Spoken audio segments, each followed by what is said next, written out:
किसान भाइयों नमस्कार, स्वागत है आपका हमारे YouTube चैनल धाकड़ एग्रीकल्चर में।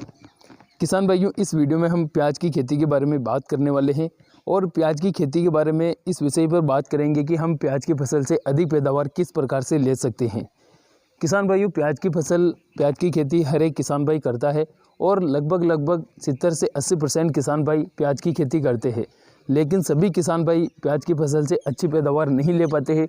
उनमें कई प्रकार की बीमारियां लग जाती है या फिर किसी पोषक तत्व की कमी के कारण फसल की ग्रोथ रुक जाती है, जिससे उनकी पैदावार अच्छी नहीं निकल पाती है।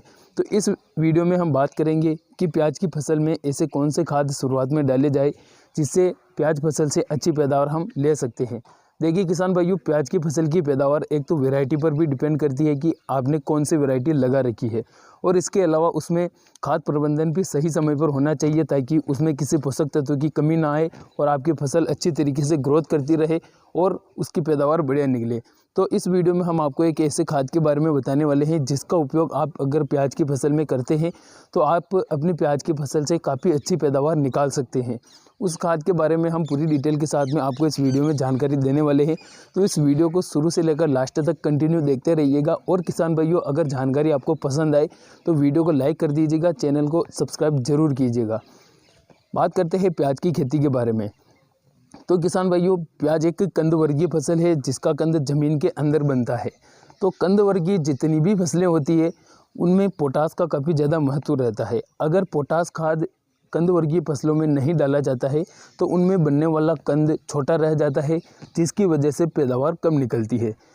बहुत सारे किसान भाई पोटास का उपयोग करते हैं, लेकिन कुछ किसान भाई ऐसे होते हैं जो पोटास के बारे में पूरी जानकारी नहीं होने के कारण समय पर पोटास की पूर्ति नहीं कर पाते हैं, जिसकी वजह से प्याज में कंद छोटा रह जाता है और बहुत सारी जगह में ऐसा हो जाता है कि कंद ही नहीं बनता है।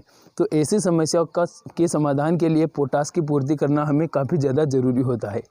अब बात करते हैं कि पोटास की पूर्ति हम किस तरीके से कर सकते हैं, कौन से समय पर कर सकते हैं और कितनी मात्रा में कर सकते हैं।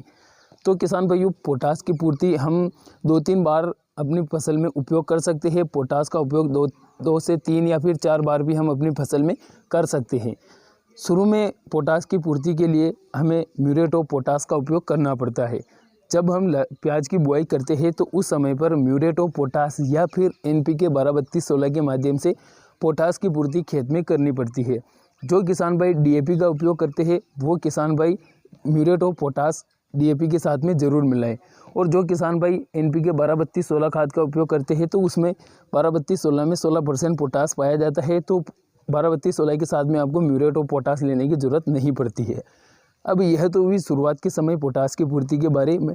अब बात करते हैं जब दूसरी स्टेज में, जब फसल 25 से 30 दिन के आसपास होती है तो उस समय पर NPK 19-19-19 जिसमें 19% पोटास पाया जाता है, उसका स्प्रे करके पोटास की पूर्ति हमें करनी पड़ती है। और 25-30 दिनों पर भी आप दूसरे डोज में म्यूरेट ऑफ पोटास जो कि लाल चूर्ने के रूप में आता है वो भी आप दे सकते हैं। इसके बाद में जब फसल 40-50 दिन की होती है तो उस समय पर 052-34 का स्प्रे करके 34% पोटास की पूर्ति उस समय पर कर सकते हैं। इसके अलावा जब हमारी फसल लास्ट स्टेज में होती है, मतलब कि 70 से 80 या फिर 90 दिन की स्टेज पर जब फसल हो जाती है तो उस समय पर NPK 0050 का स्प्रे हमें करना पड़ता है, जिसमें 50% पोटास पाया जाता है। तो किसान भाइयों, इस प्रकार से हमें पोटास की कमी हमारी फसल को किसी भी स्टेज में महसूस नहीं होने देना है।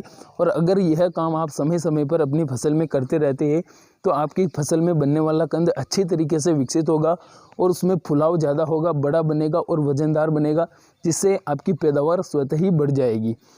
तो किसान भाइयों, वीडियो आपको कैसा लगा कमेंट करके ज़रूर बताइए। चलिए मिलते हैं अगले वीडियो में, तब तक के लिए धन्यवाद। जय जवान जय किसान।